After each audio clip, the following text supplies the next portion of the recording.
Hello everyone, আমার এই channel বনি স্টাইলে সবাইকে স্বাগত। আজকে আমি একটা রাউন্ড লিপ অ্যাডভান্স হেয়ারস্টাইল করেছি।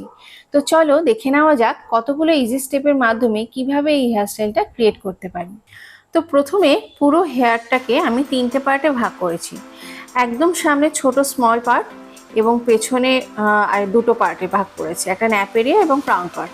তো ক্রাউন পার্টে আমি পাফিং করে নিয়েছি এবং সামনে যে স্মল পার্ট সেটাকে 3টে ভাগে ভাগ করব এবং এখানে আমি 3টে লেয়ারে এস ওয়েভ ক্রিয়েট করব। তো এটা হচ্ছে আমার ফার্স্ট স্টেপ। ফার্স্ট এস ওয়েভটা আমি ক্রিয়েট করছি।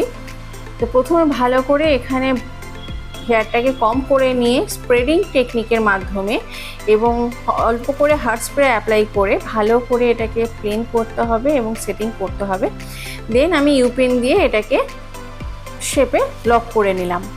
দেন আবার ফ্রন্টে কিছুটা নিচে নেমে এসে স্প্রেডিং করে ফেসের সাথে ভালো করে এটাকে অ্যাডজাস্ট করতে হবে এবং ভালোভাবে সেটাকে স্প্রেডিং করে এবং স্প্রে করে সেটাকে লক করে নিয়ে সামনে ভালো করে এটাকে খুব ফিনিশিং একটা ভালো লেয়ার ক্রিয়েট করতে হবে। দেন ইউপিন দিয়ে আমি যেইখানে ফল করতে চাই সেখানে সেট করে পেছনে নিয়ে গিয়ে ক্লিপিং করে সেটাকে লক করে দেবো। তো এরকমভাবে আবার একটা সেকেন্ড লেয়ার নিই, যেটাকে আমি আবারও একটা এস ওয়েভ করবো। এই ক্ষেত্রে ফ্রন্ট পার্টের যে হাইটটা আমি মেনটেন করেছি তার থেকে একটু বেশি হাইট ক্রিয়েট হবে। তো আমি আবার যথারীতি স্প্রেডিং করলাম এবং একটু হাইট বেশি ক্রিয়েট করলাম, করে স্প্রে করে সেটাকেও ফিক্স করে দিচ্ছি এবং ইউপিন দিয়ে সেটাকে লক করে শেপটা ধরে রাখছি। দেন সেমভাবে আমি আবার নিচের দিকে এসে খানিকটা ফেসের সঙ্গে সামঞ্জস্য রেখে স্প্রেডিং করলাম এবং আবার যথারীতি স্প্রে করে সেটাকে ভালো করে ফিক্স করে নিলাম, দিয়ে আবার পেছন দিকে লক করে নিলাম।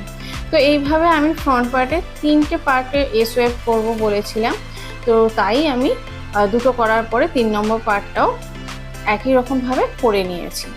এবং দেখতেই পাচ্ছ পিছনে আমি কিন্তু আবার পিন দিয়ে পিনটাকে সেট করে নিয়েছি এবং পেছনে আমি সমস্ত চুলটাকে, যেখানে আমি 2টো ভাগে ভাগ করেছিলাম, একটা ক্রাউন পার্ট এবং ন্যাপ এরিয়ায় যে পনিটেল করেছিলাম এবং তার সঙ্গে যেটা আমি এস ওয়েভ করেছিলাম, সবগুলোকে নিয়ে আমি একত্রিত করে একটা পনিটেল ক্রিয়েট করছি।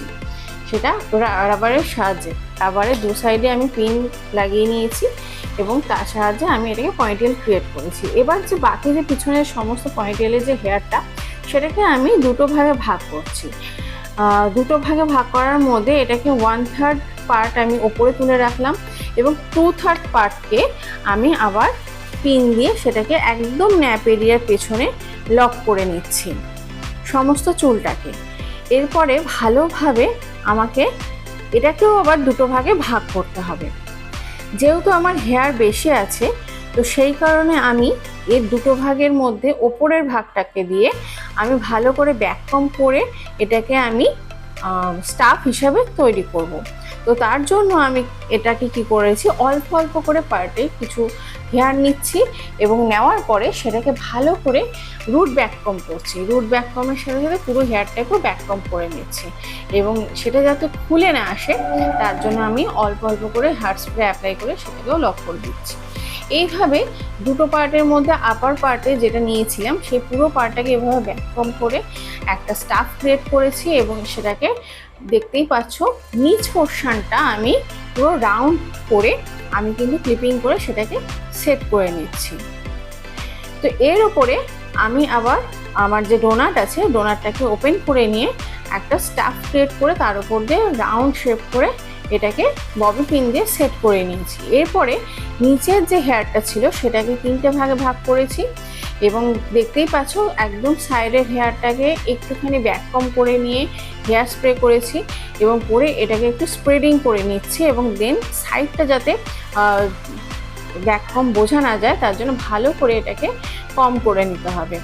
নিয়ে ভালো করে স্প্রেডিং করে আমি এই কালো যে স্টাফিংটা ইউজ করেছি সেটা কভার করে নিচ্ছি। ভালো করে স্প্রেড করে এটা করতে হবে যাতে কোনোভাবে দেখা না যায় এবং আমি এটাকে ববি পিন দিয়ে ভালো করে ফিক্সড করে নেব যাতে এটা ছেড়ে না যায়। আর একটা জিনিস হচ্ছে গিয়ে ভালো করে আমাদেরকে কিন্তু এটা স্প্রে করে নিয়ে ভালো করে কম্বিং করে নিয়ে যতক্ষণ না পুরো চুলটা ভালো করে স্প্রেড হচ্ছে এবং ছোট ছোট হেয়ারগুলো যাতে মার্জ হয়ে যাচ্ছে যতক্ষণ না, ততক্ষণ পর্যন্ত আমাদেরকে এটা সিকিউর করতে হবে এবং ভালো করে লক করে নিতে হবে। তো একইভাবে আমি নিচের যে চুলটাকে 3টে ভাগে ভাগ করেছিলাম, প্রত্যেকটা ভাগকেই আমি এইভাবে একইভাবে স্প্রেড করে নিচ্ছি এবং এক্সট্রা যে হেয়ারটা রয়েছে সেটাকে আমি হাইড করে নিচ্ছি। তো এইভাবে আমি পুরো রাউন্ড করে এটাকে কভার করে নিয়েছি। এরপরে উপরের যে পার্টটা ছিল, পনিটেলের পার্টটা ছিল, যেটা একদম প্রথমে আমরা সরিয়ে রেখেছিলাম অল্প চুল 1/3 পার্ট, সেখান থেকে আমি অল্প অল্প কিছু কিছু সেকশন নিয়ে সেটাকে ববি পিন দিয়ে ইউ পিন দিয়ে আমি সেটাকে লক করছি এবং তারপরে আমি স্টিল ক্লিপ দিয়ে সেটাকে ভালো করে স্প্রেডিং করে নিচ্ছি। তারপরে আমি 9 mm যে রড আছে সেই রডটাকে দিয়ে একটু হিট দিয়ে এটাকে ফোল্ড করে নিচ্ছি। ফোল্ড করে নেওয়ার পরে আমি আবার ইউপিন দিয়ে ওটাকে সিকিউর করছি। এরপরে এই যে আমার ফোল্ডটা হলো এটাকে আমি স্প্রেড করে একটা রাউন্ড লিফের টেক্সচার দেব। এই লিফের টেক্সচারটা করতে গিয়ে যেহেতু এটা আমার রাউন্ড লিফ, সেই জন্য আমি একটা পোর্শনে প্রথমে স্প্রেডিং করে ইউপিন দিয়ে এবং স্প্রে দিয়ে আমি সেটাকে একটা পোর্শনকে সেট করছি এবং একটা পোর্শন সেট হয়ে যাওয়ার পরে তার নিচের পোর্শনটাকেও স্প্রেড করে আমি হেয়ার স্প্রে দিয়ে ইউপিন দিয়ে সেটাকে সেট করে রেখে দিচ্ছি। একইভাবে সেকেন্ড পার্টেও আমি অল্প কিছু চুল নেব। চুল নিয়ে আমাকে খেয়াল রাখতে হবে যে আমি প্রত্যেকটা এই রাউন্ড লিফগুলোকে কোন কোন ডিরেকশানে আমি বসাবো, তো সেই ডিরেকশানটা আমাকে মেনটেন করতে হবে। যেমন এটা আমি লেফট সাইডে একটা অ্যাঙ্গেল মেনটেন করেছি, এরপরে সেকেন্ড লেয়ারটা আমি আপওয়ার্ড ডিরেকশানে একটা অ্যাঙ্গেল মেনটেন করে আমি একইভাবে স্প্রেডিং করে স্টিল ক্লিপ লাগিয়ে স্প্রেডিং করে সমানভাবে সেম থিকনেসে স্প্রেডিং করে অল্প ব্যাককম করে স্প্রে করে সেটাকে ফোল্ড করছি এবং তারপরে আমি আবার 9 mm এর রড অ্যাপ্লাই করে সেটাকে একটু ফোল্ড করে নিচ্ছি। ফোল্ড করে নেওয়ার পরে যথারীতি আবার স্প্রেডিং করছি। তো এইভাবে স্প্রেডিং করার পরে সেটাকে আবার আমি হেয়ার স্প্রে এবং ইউপিন দিয়ে যাতে শেপটা মেনটেন থাকে সেইভাবে লক করে স্প্রে করে ফিক্স করে দিচ্ছি। তো এইভাবে একইভাবে প্রত্যেকটা এই ওপরে যতগুলো চুল রয়েছে, যতটা হেয়ার রয়েছে সেটার থেকে অল্প অল্প থিকনেসের হেয়ার নিয়ে প্রত্যেকটা পার্টে আমাদের ডিরেকশন চেঞ্জ করে করে একইভাবে স্প্রেডিং করে রাউন্ড লিফ শেপ দিতে হবে। তো তোমরা দেখতে পাচ্ছ আমি একইভাবে যেমন নিচের দিকে 3টে করেছি, এবার ডান দিকে উপরের পোর্শনেও আমি সেমভাবে কিন্তু আবার স্প্রেডিং করে বিভিন্ন ডিরেকশানে আমি এই রাউন্ড লিফটা ক্রিয়েট করছি। তো এটা খুবই ইজি, তোমরা যখন করবে তখন তোমরা নিজেরাও বুঝতে পারবে খুব ইজি একটা প্রসেস, খালি তোমাদের ডিরেকশনটা খালি খেয়াল রাখতে হবে, ঠিক আছে। এবং করার পরে যে এন্ড পোর্শনে যে হেয়ারটা থাকে সেটাকেও কিন্তু আমাদের হাইড করে দিতে হবে এবং ভালোভাবে আমাদের স্প্রে করে কিন্তু প্রত্যেকটা রাউন্ড লিফকে সেট করতে হবে। তো এইভাবে আমি ফিনিশিং করলাম এবং লাস্টে আমি কিছু হেয়ার অ্যাক্সেসরিজ দিয়ে দিলাম। তোমাদের আজকের এই হেয়ারস্টাইলটা কেমন লাগলো আমাকে অবশ্যই কমেন্ট করে জানাবে, আর যদি ভালো লাগে অবশ্যই লাইক এবং শেয়ার করো।